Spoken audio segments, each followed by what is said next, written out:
cœur de la vie locale, à Aix-les-Bains, Chambéry et autour du lac du Bourget. Radio Grand Lac. Les chroniques de Savoie pour découvrir l'histoire de nos territoires avec Julien sur Radio Grand Lac. Et oui, il est 13h pile, nous sommes le premier vendredi du mois, vendredi 3 mai, en direct. En direct. Et donc, il est là, El Maestro Julien. Oh là là. Si, c'est un petit peu ça. Notre maître à tous. Oh merci Jean-Pierre. Merci à toi, merci à Sandra également, alors qui nous écoute depuis, je crois, Lamborghini Countach. Elle nous a dit qu'elle partait, mais qu'elle nous écoutait dans sa voiture. Eh bien, bonjour à tous les auditeurs de Radio Grand Lac sur les ondes 92.1 ou sur l'application que je peux d'ailleurs que vous inciter à télécharger. Elle est gratuite en plus. Elle est gratuite, elle est pratique. Et avec un son idéal à travers le monde et en direction des étoiles. On peut écouter de manière très simple et pratique Radio Grand Lac où que vous soyez. Je crois que même Thomas Pesquet, d'ailleurs, a prévu de télécharger l'application.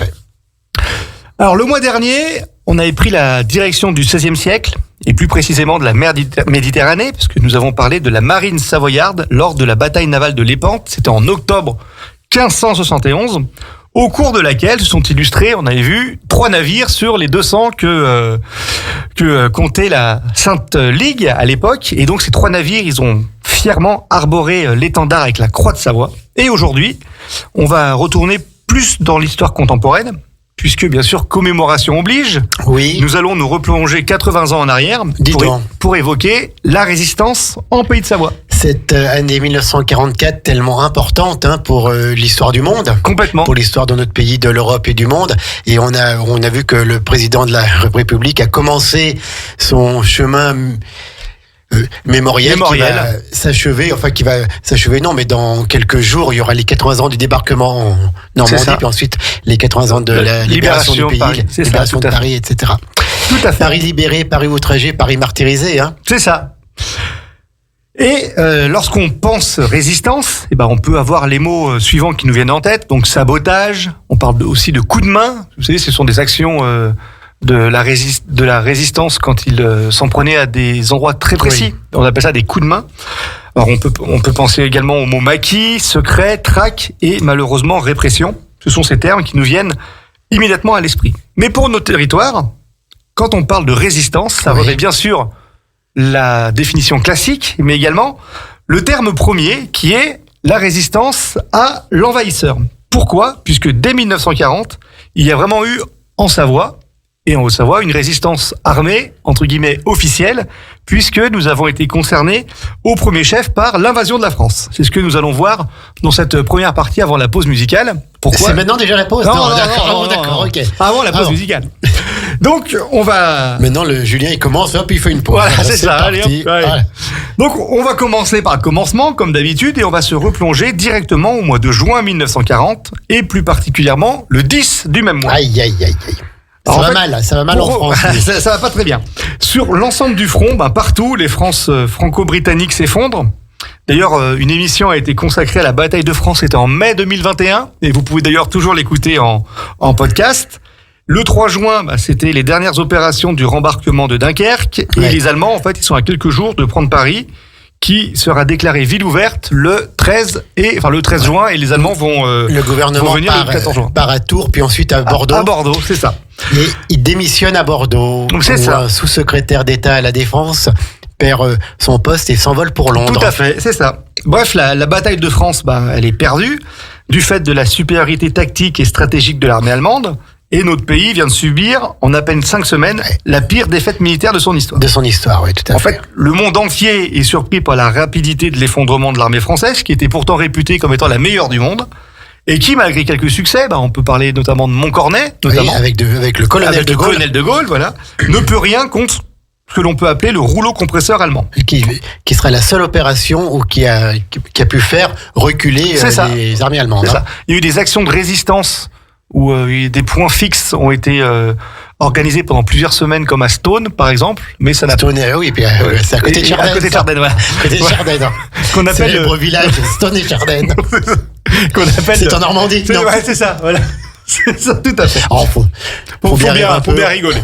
On en a besoin. Et donc, la guerre éclair, ce qu'on appelle la Blitzkrieg, a eu raison de la France. Et donc, il y a un chef d'État. Alors, Oui, je te coupe un petit peu, mais faisons quand même, parce que tu nous parles de guerre éclair à partir du 10 mai, mais la déclaration de guerre, c'est pas début septembre 39. C'est ça, septembre 1939. Il y a eu l'invasion, entre les deux, il y a eu l'invasion de la Pologne. Une drôle de guerre, et ensuite, voilà, ce qu'on appelle la drôle de guerre, c'est en fait une guerre sans lettres, puisqu'il n'y a pas eu d'opération majeure sur le front de l'Ouest, puisque les Allemands étaient accaparés en premier lieu par la Pologne, et ensuite, se sont réorganisés pour prévoir ce qu'on appelle le plan jaune pour envahir la France par la Belgique et les Pays-Bas et bien sûr les Ardennes. Et ensuite, nous pendant ce temps-là, on était bien tranquille dans la ligne Maginot. On était derrière la ligne Maginot, ce qu'on appelle la drôle de guerre. Imprenable. Tout va bien. Imprenable.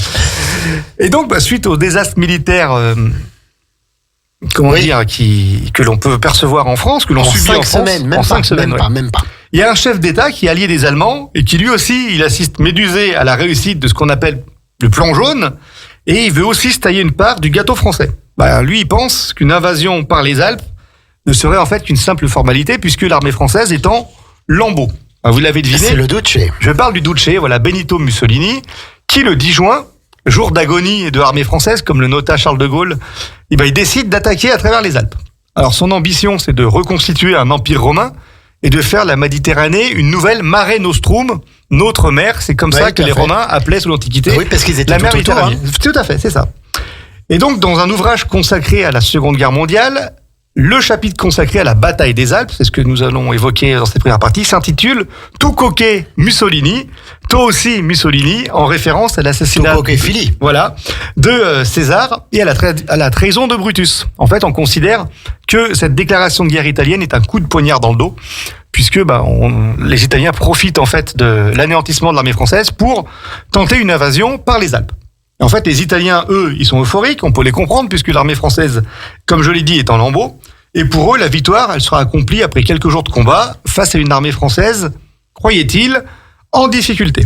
En fait, pour peu sont ceux qui voient le désastre, et désastre qui va pourtant arriver, puisque à peine 5 ans plus tard, le Duce sera remporté, le régime fasciste également. On sait comment Mussolini va finir, pendu par les pieds à Milan. Et aussi, ce qui nous concerne aussi directement, c'est que c'est la fin de la monarchie, on va dire savoyarde, en Italie également. Tout à fait, puisqu'après c'est la proclamation de la République. C'est ça.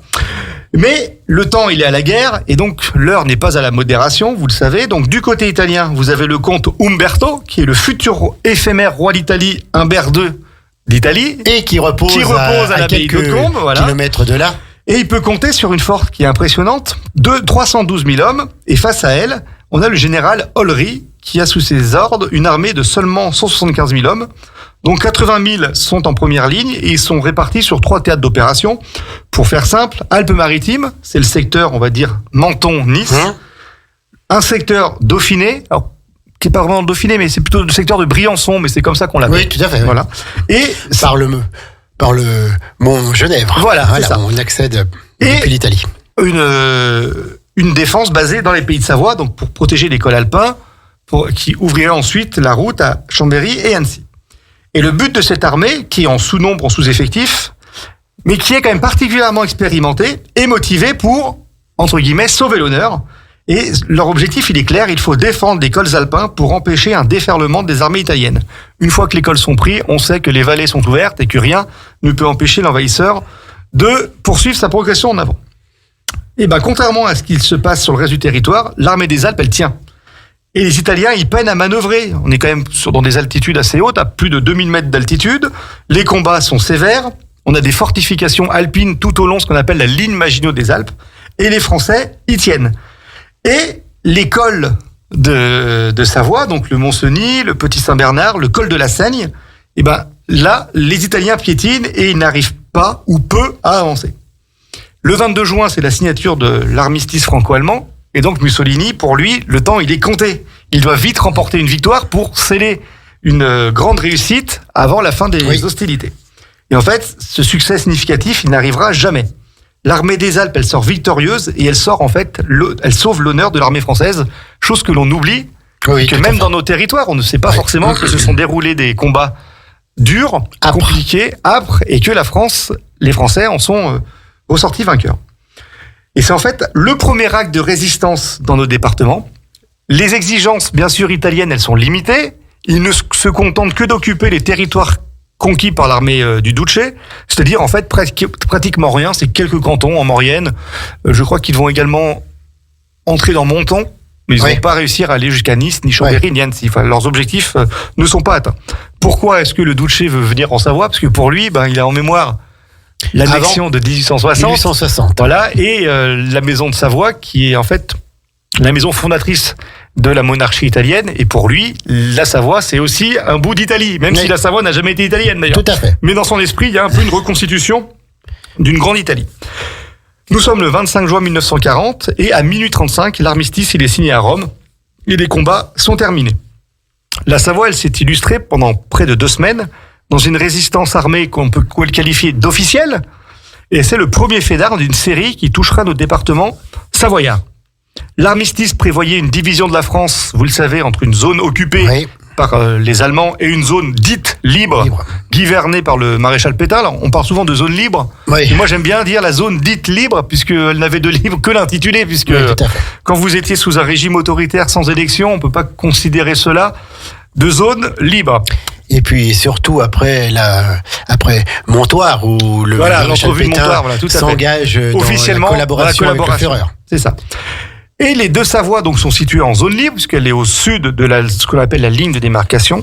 Et nos départements peuvent compter, pour l'émergence d'une résistance, de 2 facteurs clés. Alors le premier, c'est la proximité avec la Suisse, qui permet un passage facilité avec un pays neutre, donc qui n'est pas en guerre. Et en cela, de nombreux résistants peuvent se cacher, de même que des familles d'origine juive, notamment, peuvent fuir les persécutions de l'occupant. On sait que les frontières avec la Suisse n'étaient peut-être pas forcément surveillées correctement. Il y avait quand même un peu de complaisance et on pouvait facilement faire le trajet de notamment la Suisse vers la Savoie. Du côté de Saint-Gingolf, là-bas, voilà, tout ça. Tout à fait. Et le deuxième élément pour créer une résistance, c'est une zone géographique composée à 90% de montagnes, de relief, permettant de mieux se cacher à l'écart de l'ennemi. Il est vrai qu'il est plus facile de se cacher lorsque vous êtes à plus de 2000 mètres d'altitude que quand vous êtes dans une vallée ou en plaine ou dans une ville. Bien sûr, quand vous avez des territoires accidentés, vous pouvez vous cacher parce que vous connaissez le territoire. Mais l'ennemi qui, lui, vous traque, c'est un peu plus compliqué pour lui. Ces zones de montagne, elles sont difficilement occupées par les Allemands, qui sont, d'ailleurs, ces zones, elles sont souvent composées de villages. Et dans ces villages, on connaît une réelle fraternité entre ses habitants, chose que l'on a moins dans les villes de plaine qui sont plus accessibles et un peu comme on le voit aujourd'hui, un peu plus individualiste. Ça a toujours été le cas dans les villes. Cosmopolite aussi, voilà. Ouais, voilà, on est un peu plus, anonyme. Alors que dans un village, on se connaît, tout le monde se connaît. La convention d'armistice de juin 1940, elle prévoyait le désarmement de l'armée française et une réduction de celle-ci à seulement 100 000 hommes, ce qu'on appelle l'armée d'armistice. Mais des officiers dans nos territoires refusent la défaite et, bien sûr, livrèrent de l'armement, parce que c'était dans les conditions d'armistice, mais beaucoup en cachèrent, notamment dans nos zones de montagne. Et ils cachèrent des quantités non négligeables d'armement. Pas la nourriture, les munitions et l'armement. Et des quantités non négligeables en attendant le retour à un moment plus opportun pour ressortir ces armes et retrouver la liberté. Avant de rentrer dans le vif du sujet, il convient en fait de faire une pause. Non, pas encore. De signaler une spécificité savoyarde, puisque en fait la Savoie n'a pas connu une occupation, mais 2.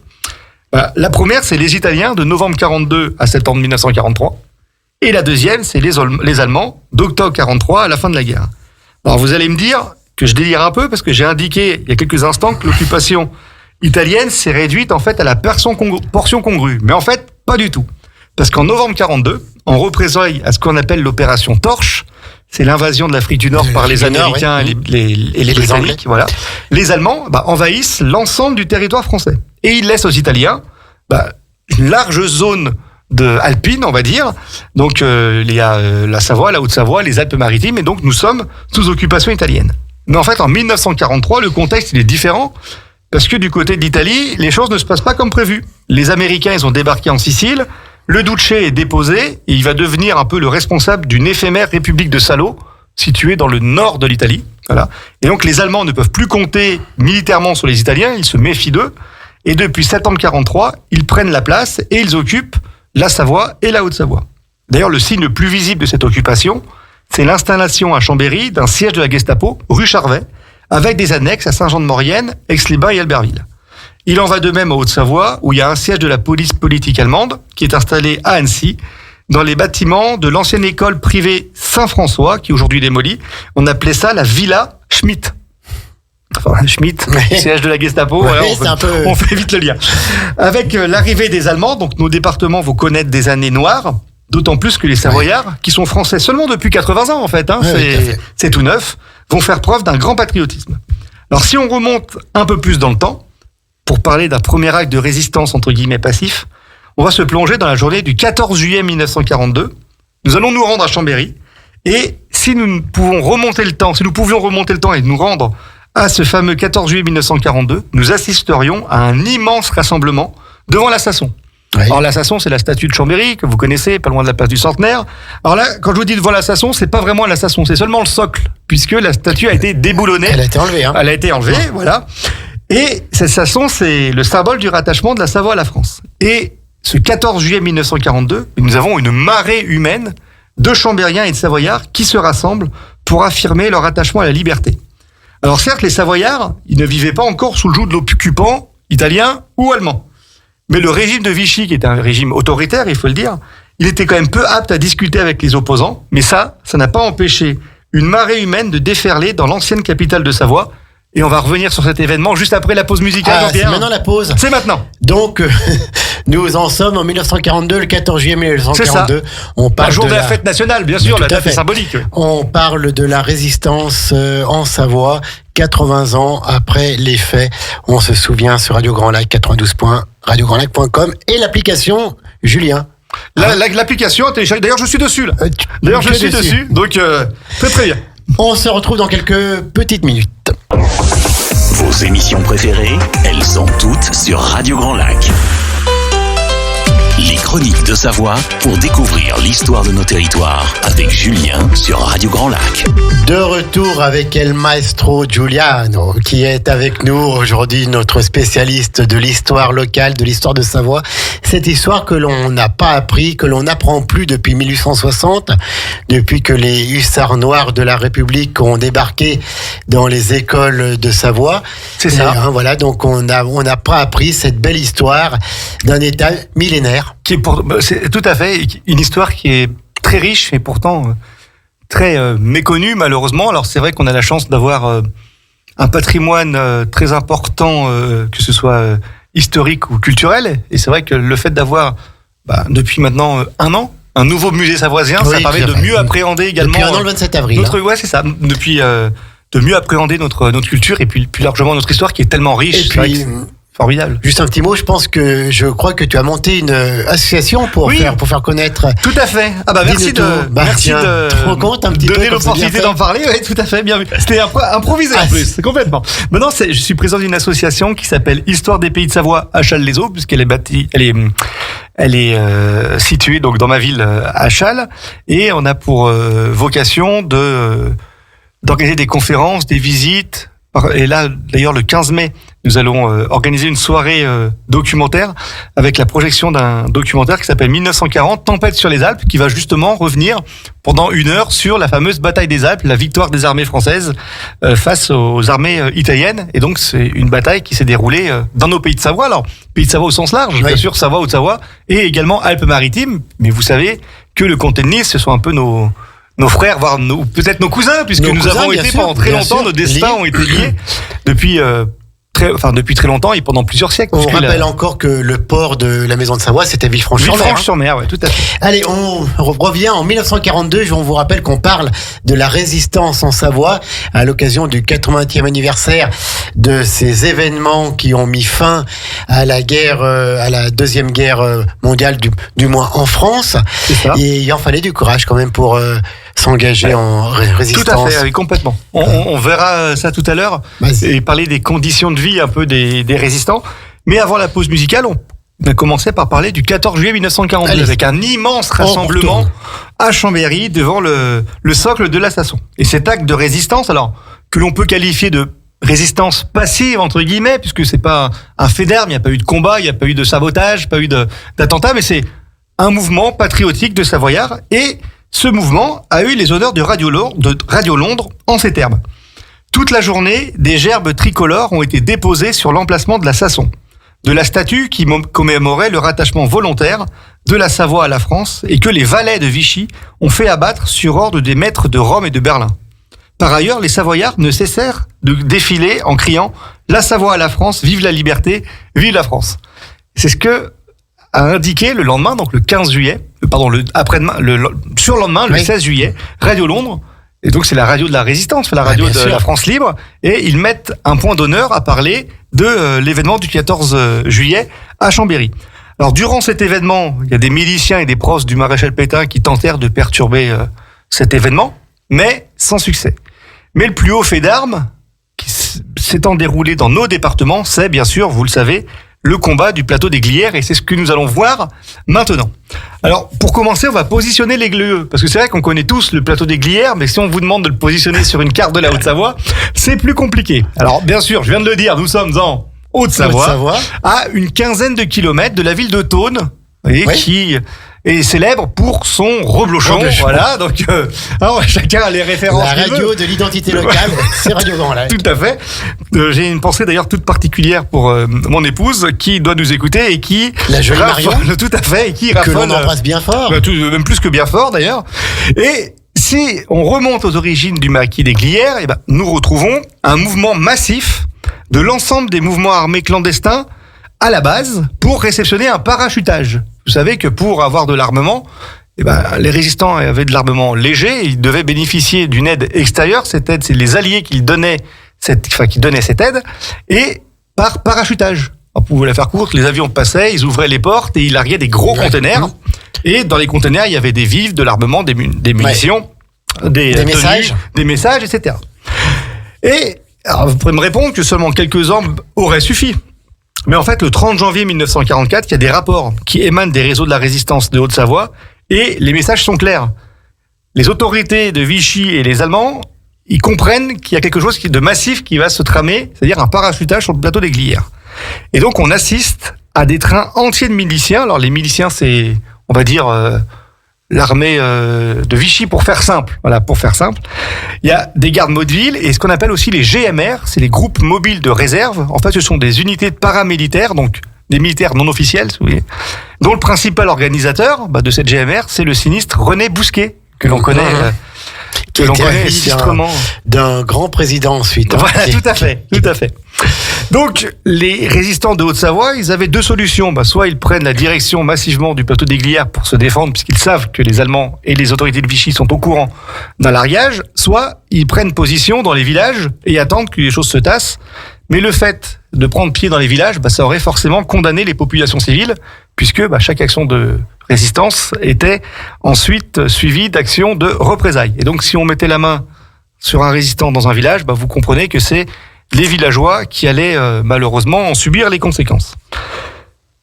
Le 6 février 1944, Maurice Schumann, que l'on connaît parce que c'est l'un des pères fondateurs de l'Europe, il lance un appel sur la radio. Non. Ne confondons pas Maurice et Robert. De quoi ? Oui, pardon. Maurice Schumann, qui était la voix de Londres, la voix de la France libre, pardon. Qui ensuite deviendra ministre du général de Gaulle et même ensuite, je pense qu'il était ministre de Pompidou. Voilà, et peut-être même encore après. Mais en tout cas, donc Maurice Schumann. Robert Schumann. Robert Schumann. Et rien à voir non plus avec Mort Schumann. Avec Mort Schumann, tout à fait. Et donc Maurice Schumann, mais en plus j'ai noté des futurs ministres, et donc voilà. Et lance un appel sur la radio Londres. Allô maquis de la Haute-Savoie, c'est donc le moment ou jamais de se mobiliser sur place et de peser de tout son poids dans la balance pour la faire pencher du côté de la France. En fait, c'est un appel clair et net à l'insurrection. Alors tous ceux opposés à l'occupation se rassemblent, les communistes, les royalistes, les nationalistes, les fidèles au général de Gaulle. Ils sont en fait des dizaines et des dizaines à se mettre en marche. Certains en groupes de résistants déjà organisés, parce que nous sommes quand même en 1944, donc les choses ont eu le temps de se faire, notamment depuis 1942 où il y a eu un afflux massif de jeunes hommes dans la résistance, qu'on appelle les réfractaires au STO, le service travail obligatoire. Qui ont permis. C'était quoi ce STO ? En fait, pour la faire simple, vous alliez travailler en Allemagne et en échange, on libérait des prisonniers français. Voilà. Donc c'était 3 travailleurs pour un prisonnier. C'était, enfin bref, comment dire. En fait, les règles imposées aussi. Voilà, c'est ça. Mais vous n'avez pas forcément le choix. Hein, voilà. Et donc, ce qu'on appelle les réfractaires OSTO. Et donc, parfois, il y a des groupes de résistants déjà organisés. Et puis, parfois, on assiste à d'autres, des anonymes, qui répondent simplement à cet appel de la liberté. Un premier geste symbolique est alors réalisé sur le plateau des Glières. En fait, on hisse le drapeau tricolore, et ce n'est pas n'importe quel drapeau tricolore, puisque ce drapeau, il est marqué de la croix de Lorraine. Et pour un peu présenter les lieux, donc nous sommes sur les hauteurs de Thônes, sur un grand plateau, et ce plateau, en février-mars 1944, il est enneigé, puisque de mémoire, jamais il n'avait autant neigé qu'à l'hiver 1944. Alors vous imaginez aisément les conditions de vie très difficiles que durent accompagner les maquisards, qui atteindront quand même un nombre de 450, et qui est organisé en 3 compagnies. Donc, pour faire simple, 3 compagnies de 150. Allez, 3 fois 150, ouais, 450. c'est pas mal. Ça se tient, c'est pas mal compté. Ça se tient. L'histoire, c'est précis. Hein. Et donc, bien sûr, ces hommes sont commandés par un chef, oui. Tom Morel. Le lieutenant Tom Morel, qui se charge d'organiser les maquisards au fur et à mesure de leur arrivée. Alors, bien sûr, il faut organiser une instruction militaire. Il faut protéger les accès au plateau. Et il faut aussi, c'est très important, organiser l'intendance. Parce que vous comprenez bien que, en février 1944, il fait froid, nous sommes en hauteur, il faut organiser le ravitaillement, soigner les blessés, puisque vous avez des personnes qui se blessent, on peut dire naturellement, voilà. Et les personnes qui tombent malades également, il faut s'occuper quand même d'une vie, c'est comme un village de 450 âmes. Tant de tâches qui sont indispensables pour tenir le plus longtemps possible. D'autant plus que nombre de combattants ne possèdent aucune expérience des combats et ne possèdent que des armements. Se servir d'une arme. Et ils ne possèdent que des armements légers, alors des fusils de chasse, des armes de poing, qui ne peuvent bien sûr aucunement rivaliser avec un armement lourd. Pour se déplacer rapidement, on va privilégier l'usage du ski, bien sûr, et peu à peu, des unités disparates, elles forment un bataillon qui est comparable à une armée régulière, c'est-à-dire qu'au fur et à mesure des semaines, on va entraîner une troupe qui va être en capacité de se battre. Et signe de la volonté implacable des maquisards, sur 450 personnes qui sont sur le plateau des Glières, il y en a seulement 2 qui ont déserté. Vous voyez, donc il y a vraiment une très grande motivation pour tenir les lieux. Devant l'importance prise par le maquis des Glières, en fait c'est une véritable épine dans le pied de l'occupant, les Allemands et les Français, alors bien sûr quand je dis Français, c'est les Français vichistes, c'est les personnes qui sont fidèles au maréchal Pétain, sont obligés d'intervenir. Il faut donc, vous imaginez, des combats importants. Alors, il y a des coups de poing qui sont organisés par les résistants et à ces coups de poing se succèdent des attaques, pour le moment exclusivement organisées par la milice française. L'exemple, on va prendre quelques exemples de faits d'armes. Le 2 mars, dans un hôtel à Saint-Jean-de-Sixte, cet hôtel il est pris d'assaut par les hommes de Tom Morel et ils font quand même 32 prisonniers. Dans la nuit du 9 au 10 mars, le siège du GNR fait l'objet d'un intense combat et au cours de la reddition des collaborateurs, il y a un certain Lefebvre qui commande la place et il tire sur Tom Morel qui tombe et qui va décéder peu après. Il tombe un peu au champ d'honneur, Tom Morel. C'est d'ailleurs un des héros du plateau des Glières. Sa dépouille sera remontée sur le plateau le 13 mars et aujourd'hui, il repose dans le cimetière de Morette, c'est la nécropole militaire des Glières. Juste après Thônes. Tout à fait. Juste après Torrent, pardon. Oui, c'est ça. Torrent-Glières, oui. La mort de Tom Morel ne coïncide pas avec la fin des combats, loin de là, puisque les Allemands, eux, veulent économiser leurs forces et leurs munitions, et ils ont donné aux Français jusqu'à la date du 12 mars pour réduire à néant le maquis des Glières. À cette date, les choses n'ayant pas forcément abouti, vous avez 4000 hommes de la Wehrmacht qui entrent en combat. Alors vous avez des hommes, mais également de l'armement lourd et même de l'aviation, car il ne faut pas croire qu'en 1944, l'armée allemande était totalement en déliquescence. Il leur restait encore des hommes, surtout des vétérans de guerre, des personnes qui ont déjà combattu sur le front de l'Est ou qui ont une expérience militaire, et également de l'aviation, notamment de l'aviation de reconnaissance. L'armée allemande, elle n'était pas encore vaincue, et ces hommes bénéficiaient d'une supériorité en nombre et en matériel. Les Allemands vont donc lancer une opération. Alors autant mon italien est pas terrible et mon allemand c'est encore pire. Alors je vais essayer de m'appliquer. L'opération s'appelle Hoche-Savoyenne. L'opération s'appelle bien sûr Haute-Savoie. C'est comme ça qu'on appelle la Haute-Savoie en allemand. Hoche-Savoyenne. Bon. Devant la disproportion des forces. Alors, en fait, les résistants, ils avaient 2 choix. Soit ils combattent et ils livrent une résistance féroce face aux Allemands, soit ils se replient pour sauvegarder ce qui peut l'être. Il y a des débats, mais on choisit de combattre et de résister. Durant quelques semaines, en fait, les Alliés auront les yeux rivés sur le plateau des Glières, qui est en fait le premier combat rangé opposant l'armée allemande à des résistants. Le prochain combat, qui opposera aussi des réseaux structurés entraînés de résistants à une armée allemande, c'est les combats du plateau du Vercors durant l'été 1944.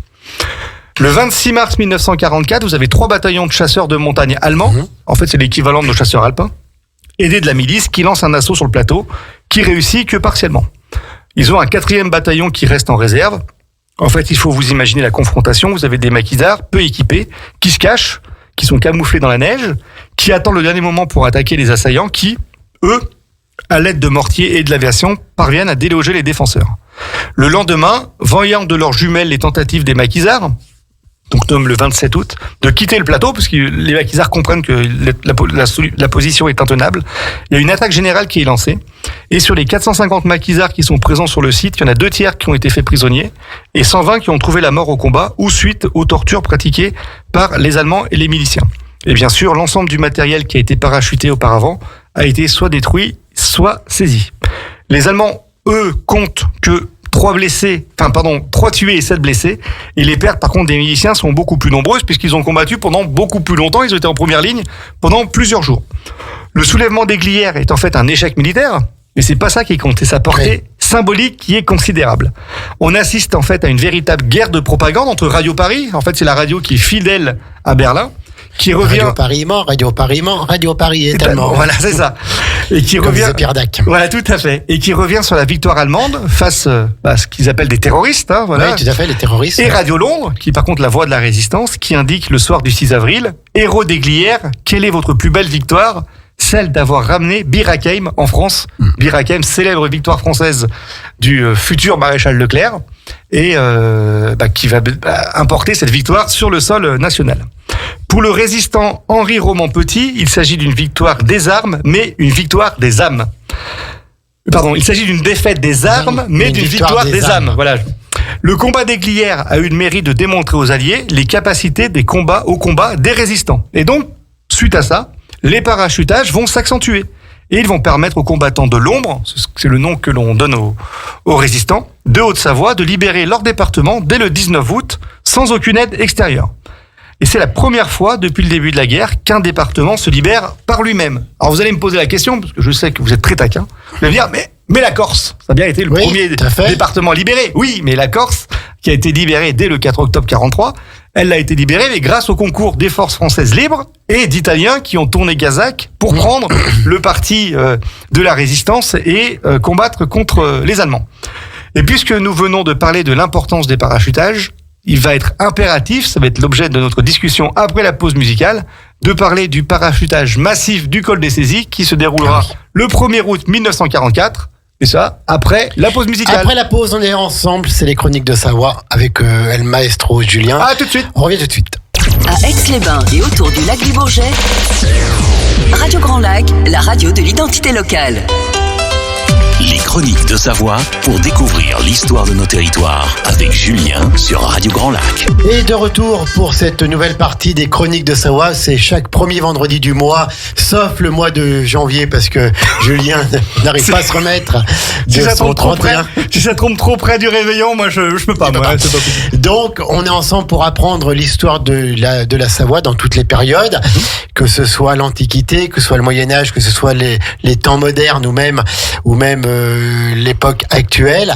Et là, on remonte en 80 ans pour l'histoire de la résistance en Savoie. Une histoire condensée parce que ça mériterait même en elle-même, ce thème mériterait plusieurs rien que le combat émissions. Des Glières, on peut y passer plusieurs heures, bien sûr. Et on salue encore une fois la reine du Reblochon, la géniale Marion, et on continue. Alors, juste avant la pause musicale, j'avais indiqué que nous allions évoquer le parachutage du col des Saisies. Donc nous sommes le 1er août 1944. Alors si tout à l'heure je vous ai indiqué que le plateau des Glières était entièrement enneigé, en ce début mois d'août, le col des Saisies, c'est en fait un immense herbage, bien sûr propice aux opérations de parachutage.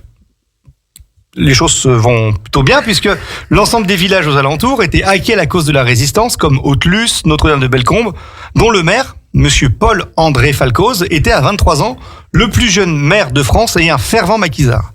On assiste donc dans la clandestinité à un immense mouvement des forces françaises libres en direction du col des Saisies. C'est comme ce qui s'est passé pour les Glières. On sait qu'il y a un gros parachutage qui va arriver et on a besoin d'hommes pour l'organiser. Mais comment ces forces savaient-elles qu'un parachutage se préparait ? En fait, nous avions sur place en Savoie le chef du service parachutage de la région qui s'est rendu en toute hâte dans le Beaufortin pour prévenir de l'imminence d'un parachutage massif. Chacun se met alors au travail pour baliser les prairies et ainsi indiquer les zones de parachutage. Le 1er août, chacun le sait, le parachutage est imminent parce que Radio Londres a annoncé le message « Le jardinier arrose les laitues ». Je répète, le jardinier arrose les laitues. Et en fait, ce signal, ce code, c'est en fait le signal du parachutage. Si vous avez regardé le film Le jour le plus long, c'était Jean à 2 grandes moustaches, voilà, là c'est le mot de passe, le code, c'était le jardinier arrose les laitues. C'est le mot de passe qui était entendu avant entre quelques personnes, voilà. Donc les yeux des maquisards scrutent le ciel en ce 1er août 1944 et soudain, des avions larguent une quantité, mais quand je vous dis quantité, c'est phénoménal, de matériel et de munitions. En fait, vous avez 78 avions qui larguent 800 containers et ces containers contiennent 300 fusils mitrailleurs, 1500 fusils, des bazookas, des explosifs, etc., etc. Les maquisards ont par contre un regret, c'est qu'il n'y a pas de mortier. Et c'est parce que ces mortiers sont très utiles pour les combats en altitude.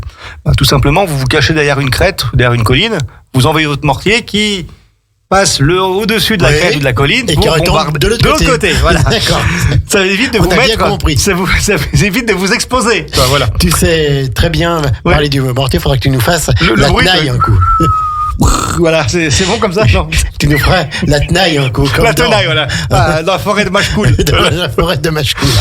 Alors les hommes, des hommes ont aussi été parachutés, et donc ces hommes, ils sont chargés de l'instruction et de la formation des combattants pour organiser le harcèlement de l'ennemi, qui devra en fait s'intensifier après le débarquement que l'on sait en Provence, mais on ne connaît pas la date et on ne connaît pas le lieu. Bien sûr, à l'exception de quelques-uns, personne ne sait quand se déroulera le débarquement de Provence, mais nous savons qu'il aura lieu le 15 août. Alors donc, il faut attendre le moment propice et éviter les embuscades dans les villes afin d'épargner les populations civiles victimes de représailles. Donc, on demande aux résistants de rester cachés. Il y a des combattants qui comprennent parfaitement les ordres de Londres, mais pour d'autres qui connaissent depuis plusieurs années la clandestinité, la peur d'être fait prisonnier, et une haine farouche des collaborateurs, l'envie, elle est trop forte, et certains se mettent en marche. Nous sommes le 6 août, 5 jours après le parachutage, Moutier est libéré. Mais les Allemands, qui remontent du Vercors vers la Savoie pour ensuite passer par l'école, veulent en découdre, et ils savent qu'il est indispensable de prendre pied sur les cols alpins pour sécuriser les accès vers l'Italie. Les Allemands, ils envoient donc des troupes d'élite armées de mortiers, eux ils en ont, des canons, et ils sont aidés par une aviation de reconnaissance. Et le capitaine allemand, qui s'appelle Wirth, il lance un ultimatum. Chaque résistant sera considéré comme un franc-tireur et encourra automatiquement la peine de mort. On ne considère pas les résistants comme étant une armée régulière. On les considère comme étant, comme je l'ai dit tout à l'heure, comme des terroristes. Les combats sont sévères, les Allemands mettent en œuvre leurs menaces et de nombreux résistants faits prisonniers sont exécutés sans aucune forme de procès. Les civils payent aussi un prix très élevé. À titre d'exemple, le massacre de 21 jeunes de Moutier exécutés, on pense, le 24 août. Ce fut le cas un peu partout en Savoie, d'ailleurs aussi dans ma ville, à Challes-les-Eaux. 18 jeunes hommes ont été faits prisonniers dans l'Ain et ont été assassinés le 19 juin 1944. Parmi ces jeunes résistants, quelques républicains espagnols, puisque vous savez que lors de la guerre civile entre 1936 et 1939, donc vous aviez les franquistes d'un côté et les républicains de l'autre. Donc c'est Franco qui l'a emporté. Donc beaucoup de républicains espagnols ont fui vers la France, donc le pays limitrophe, et se sont ensuite engagés dans la résistance pour remercier un peu les Français, pour rendre la monnaie de leur l'appareil. Et ces républicains, ces jeunes résistants, ont été fusillés, mais par contre, on sait qu'avant d'être fusillés, ils ont tous, y compris les Espagnols, sifflé la Marseillaise. La Maurienne. Siffler la Marseillaise, c'est pas comme dans les stades, là. Non, là, ils ont vraiment sifflé l'air de la Marseillaise. Voilà, tout à fait. La Maurienne, devant les massacres perpétrés à l'exemple des villages d'Hermillon, de Bessan ou de Lens-le-Bourg, elle fut qualifiée de vallée martyre, puisque certains villages furent complètement incendiés. Le 15 août, le grand jour du débarquement de Provence arrive. Alors, débarquement qu'on appelle secondaire par rapport au débarquement de Normandie, mais qui a une importance stratégique énorme puisque les troupes, notamment les troupes françaises, puisque le débarquement de Normandie est avant tout anglo-américain, le débarquement de Provence, c'est aussi un débarquement français, et donc les troupes françaises, les forces françaises libres, remontent la vallée du Rhône pour en fait prendre en tenaille ça y est, fallait que ça vienne. L'ensemble des troupes allemandes qui, elles, sont positionnées sur l'ensemble du territoire et rejoindre après les troupes pour faire une jonction avec les troupes ayant débarqué en Normandie. Donc, l'opération Dragoon, le débarquement de Provence, marque le début des combats pour la libération, puisqu'on a dit que les armes du parachutage des saisies devaient être employées après le débarquement du 15 août. Et donc, les résistants savoyards peuvent, maintenant, sans enfreindre les ordres, combattre pour leur liberté. Alors, nous l'avons vu tout à l'heure, la Haute-Savoie, elle s'est libérée seule. Mais en fait, dans quelles conditions ? La première région à combattre, c'est le Chablais. Vous savez, cette région qui est frontalière avec autour le de Genevois, voilà. et d'Évian. C'est ça. En fait, on parle de Douvaine. Voilà, c'est ça. De Douvaine à Saint-Gingolph, en gros.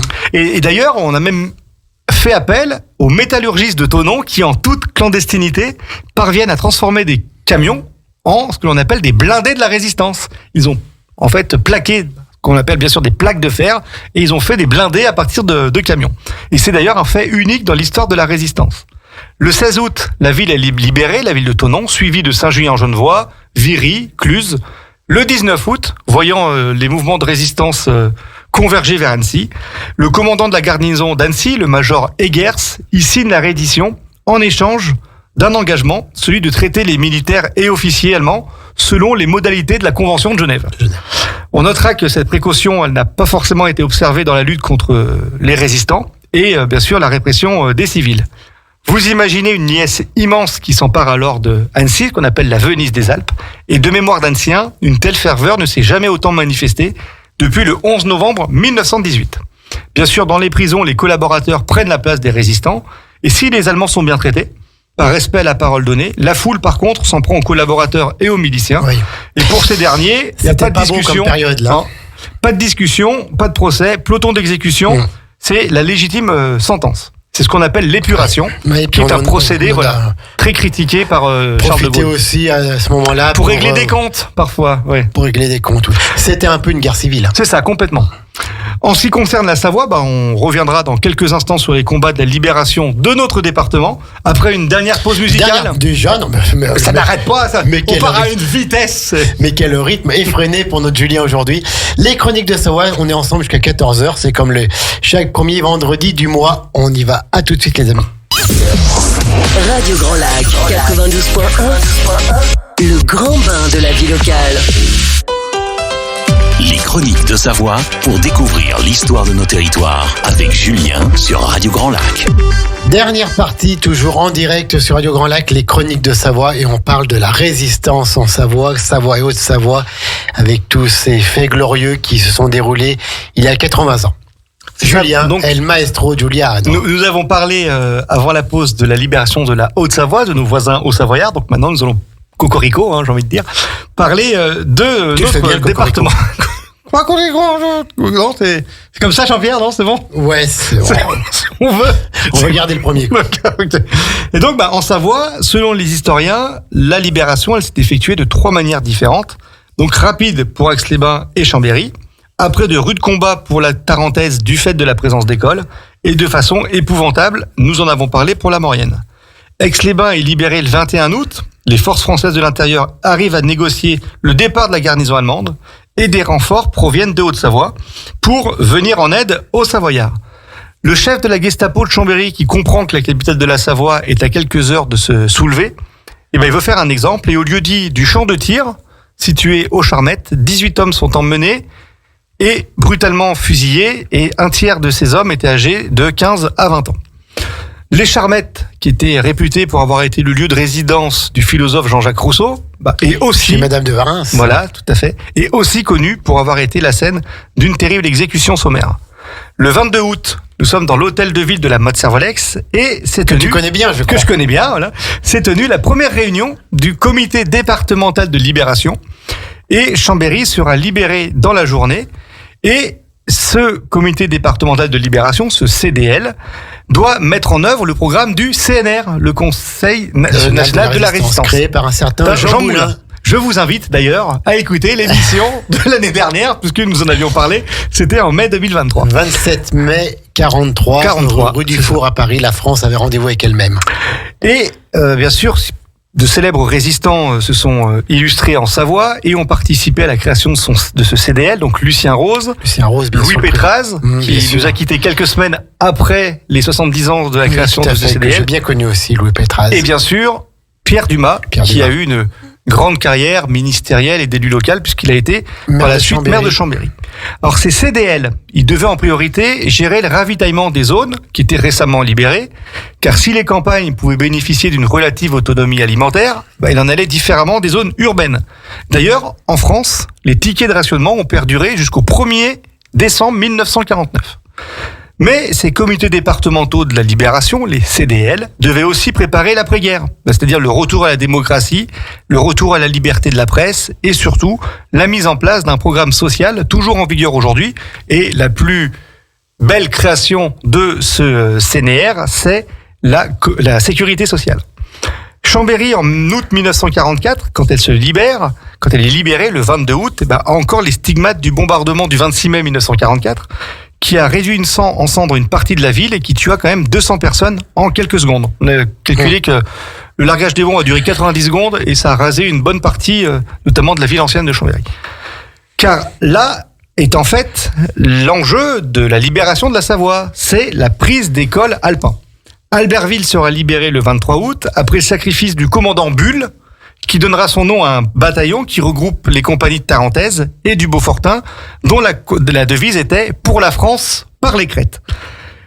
Et en fait, cette campagne pour les cols alpins, elle va s'achever le 2 mai 1945, après de longues semaines de combats, acharnés notamment au col du Petit Saint-Bernard et dans le secteur du Roc Noir. Oui. Et ce secteur, c'est le nom qui a été donné au quartier qui accueille depuis 1981 le 13e BCA. C'est un peu notre bataillon de chasseurs à Barbie, qui était avant au Carré-Curial. Et puis depuis maintenant un peu plus de 40 ans, ils sont à Barbie. Si nous devons retenir qu'une seule date, ce serait en fait le 5 novembre 1944, où Charles de Gaulle se rend en Savoie. Et il vient pas n'importe où, il vient à Challes-les-Eaux, pour justement organiser et planifier la libération des cols alpins, avec l'aide du colonel Jean Valette d'Ozia. Et pourquoi est-ce qu'ils sont venus à Challes-les-Eaux? Puisque dans l'établissement thermal, enfin ancien établissement thermal, il y avait une ligne téléphonique, et il fallait bien sûr pouvoir correspondre avec les troupes. Et donc, on avait choisi Challes-les-Eaux. D'ailleurs, une stèle rappelle cette organisation la planification de la libération des cols alpins. Une stèle est maintenant, depuis 2018, à côté de l'établissement thermal de Challes-les-Eaux. Pour les Savoyards, le prix de la liberté qui a été payé a été lourd, parce que la répression, on l'a vu, de l'occupant a été terrible. Beaucoup de monuments, de stèles et de noms de lieux rappellent le sacrifice des héros de la résistance ou des victimes civiles des représailles, comme à Saint-Pierre-d'Albigny ou à École-en-Bauge. Le mémorial de Morette, présent le long de la route reliant Annecy à Thônes, est certainement le témoignage le plus émouvant. D'ailleurs, pour les commémorations des années en 4, ce sont en 2004, 2014, 2024, le président de la République, en personne, vient se recueillir, comme ce fut le cas en avril dernier avec la présence d'Emmanuel Macron, devant un public de 2500 personnes. En cette année du 80e anniversaire de la Libération, il était normal de rappeler combien le prix de la liberté a été élevé pour notre département, mais également pour l'ensemble de la nation. Signe de la mobilisation de nos départements, ce sont 13 résistants nés en Savoie et en Haute-Savoie qui ont été élevés au grade de compagnons de la libération. Je ne prends que ceux qui sont nés dans le département, puisqu'il y en a eu d'autres. Il y a certains qui sont morts en Savoie et Haute-Savoie, et d'autres qui ont combattu en Savoie et Haute-Savoie. Mais pour les Savoyards, on va dire, d'origine, ils sont 13 à avoir été nommés compagnons de la libération. Sur les 1036 que compte l'ordre. C'est ça. C'est ainsi que se termine cette émission. Alors, on n'est pas sur une note très joyeuse, forcément, puisque nous parlons du sacrifice des résistants, de la liberté, mais on parle également d'une page très glorieuse pour nous, puisque c'est le sacrifice des résistants qui a permis de faire ce que nous sommes, c'est-à-dire un pays en liberté et démocratique. Et je vous remercie, puis je vous donne rendez-vous le vendredi 7 mai. Oui, tout à fait. 7 juin? Non, 7 juin, oui, 7 juin déjà. Juin, oulala. Mais ça passe. Ça passe à une allure. Ça passe à une allure. pour une prochaine émission, Bientôt Noël. j'hésite un peu. Voilà. Tu as plusieurs. Est-ce qu'on propositions. on tease un peu Non, on dit rien. Non, on laisse durer le suspense jusqu'au 7 juin. En tout cas, pour conclure, on peut dire cette parole de Charles de Gaulle. En somme, ce qui nous rassemble, les résistants, à travers nos querelles, c'est que nous vivons avec un idéal et que nous mourrons avec lui. C'est ça. Hein, c'est bien ça. Bon après-midi à toutes et à tous sur Radio Grand Lac. Merci. Maintenant, c'est la playlist musicale. Moi, j'aurai le plaisir de vous retrouver dimanche matin de 10h à 11h. Pour l'accordéon, c'est ma passion. Moi, j'écoute. Et franchement, je suis pas un aficionados, mais c'est toujours agréable d'entendre des airs populaires. Moi, j'apprécie, oui. Merci, Julien. Bon après-midi. Est-ce qu'on peut passer un petit coucou à Marion qui, je pense... Qui mange son bléchon. Ah bah oui, c'est 14h, elle a attaqué le deuxième, là, c'est bon. Allez, merci à toutes et à tous. Merci, bon après-midi. Pour votre fidélité. Merci. Et à très vite sur Radio Grand Lac. Radio Grand Lac.